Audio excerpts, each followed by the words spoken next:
मित्रांनो, वैद्य नरहरी सरांच्या बोलण्यातून असं लक्षात येत आहे की याला संदर्भ आहेत. जिथं जिथं संदर्भ असतात, रेफरन्सेस असतात, कायद्याच्या विरुद्धात ते जात नाही. म्हणजे बेकायदेशीर किंवा अंधश्रद्धा या तत्वावर जादूटोणाविरोधी असा काही कायदा बनवला आणि असं ठरलं की भारतातले सगळे काही जे काही कर्म आहेत ते अंधश्रद्धेमध्येच येतात, असा एक प्रवाह चालू झाला आहे. त्यामुळे हे जादूटोणामध्ये येतं का असं वाटायला लागतं की कुठलं कर्मकांड सांगतो. तर मी एक कायदेतज्ञ म्हणून असं सांगू इच्छितो की सरांकडे या केसच्या संदर्भात आणि जे काही उदाहरणं सापडतात त्याच्यातून ह्यांना एक आयुर्वेदामध्ये जिथं जिथं काही आहे ते संदर्भ यांच्याकडे सगळे संकलित आहेत.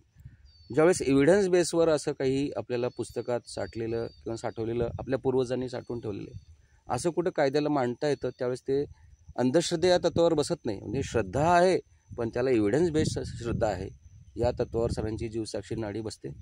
आपण मागेच वारकरी आणि परत त्यांच्या केसमधून हे आपण पाहिलेलं आहे. तर मला असं 100% खात्री आहे की जादूटोणाविरोधी कायद्यामध्ये वगैरे असली या गोष्टी बसत नाहीत. सर जे करतायत ते प्रामाणिकपणे शास्त्राचंच कार्य करतायत आणि शास्त्राचं त्यांना पूर्ण अनुमोदन आहे, सपोर्ट आहे.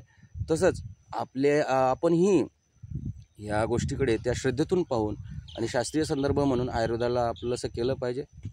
तर हे आयुर्वेदातला हा एक वेगळा पार्ट अपुनर्भव चिकित्सा आणि अपुनर्भव चिकित्सेला करताना जीवसाक्षी नाडी पाहणे याचा येणाऱ्या पिढीला किंवा आयुर्वेद वैद्यांना किंवा रुग्णांना आणि जे काही तरुण आहेत यांनी आकर्षणाने, म्हणजे आपला मटेरियलिस्टिक जो काही खर्च आहे पैशाच्या स्वरूपात, औषधांच्या स्वरूपात किंवा खाण्यापिण्याच्या स्वरूपात, हा पैसा किंवा वेळ यातून जाणारा वेळ वाया जाऊ नये यासाठी या जीवसाक्षी नाडीचा फायदा कसा होईल या संदर्भात सरांकडून आपण मार्गदर्शन म्हणून 2 शब्द जास्तीचे ऐकून घेण्याचा प्रयत्न करू. तर वैद्य नरहरी, या संदर्भात तुम्ही आमच्या येणाऱ्या पिढींना, वैद्यांना आणि रुग्णांना, विशेष म्हणजे सामान्य जनतेलासुद्धा, घरात बसलेल्या प्रत्येकाला काय सल्ला द्याल? ओके. नमस्ते. नक्कीच मला आवडेल. सगळ्यात महत्त्वाचं म्हणजे अवेअरनेस.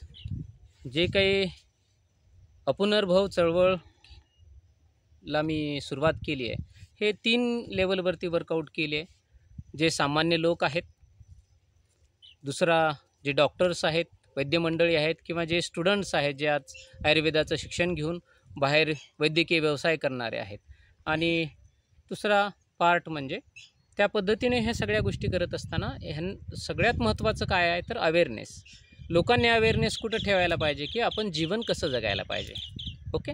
सामान्य लोक, काही त्यांना शास्त्राचं काही देणं घेणं नाही.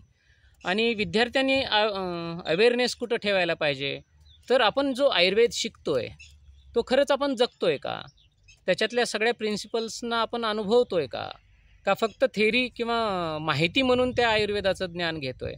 कारण माहिती ही फक्त माहितीच असते, कुठेही आपण संकलित करू शकतो आणि परीक्षा देऊन त्या माहितीनुसार आपण परीक्षार्थी विद्यार्थी बनून पास होऊन जीवन किंवा कुठेही चिकित्सा व्यवसाय आपण थाटू शकतो, करू शकतो.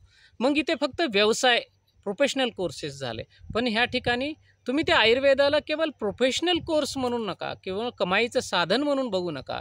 तर आयुर्वेद वास्तविकतेमध्ये जगा आणि ते जगत असताना तुमच्या स्वतःसाठी अगोदर जगा.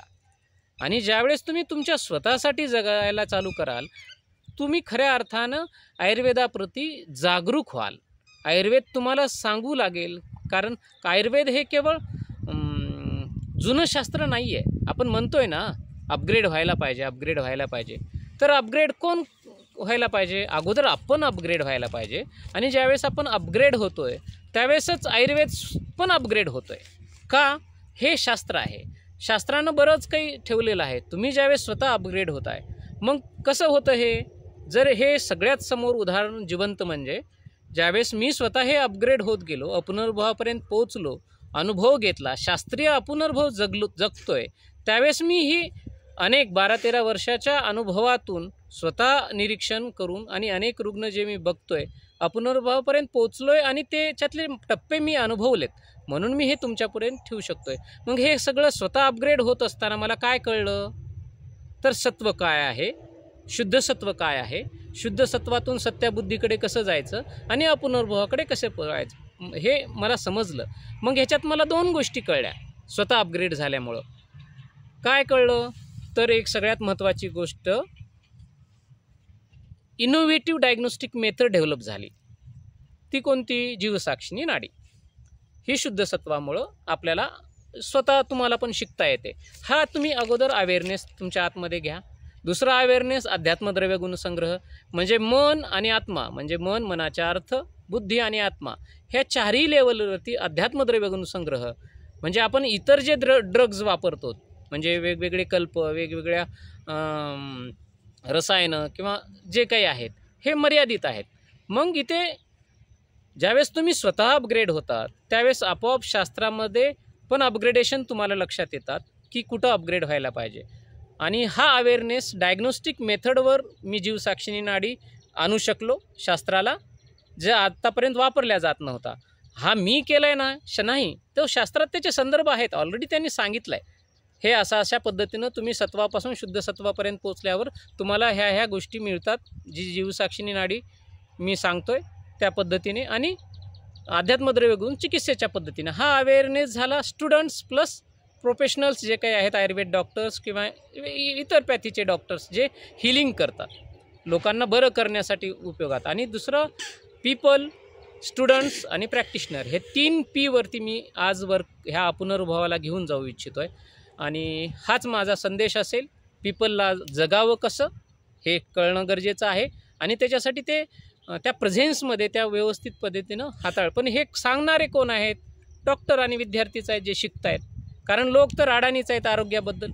मग अगोदर अवेअरनेस कुठं पाहिजे? तो स्टुडंट्स आणि प्रोफेशनल्स जे काही लोक आहेत त्यांनी अवेअर व्हायला पाहिजे की मला अगोदर अपग्रेड व्हायचं आहे स्वतःला आणि मग नंतर त्या पद्धतीने पुढे जायचं आहे. जर तुम्हीच स्वतः अपग्रेड नसाल तर त्या शास्त्राला काय अपग्रेड करणार आहात आणि लोकांना तरी काय अपग्रेडेशन देणार आहात? इतकं मला सांगावंसं वाटतं.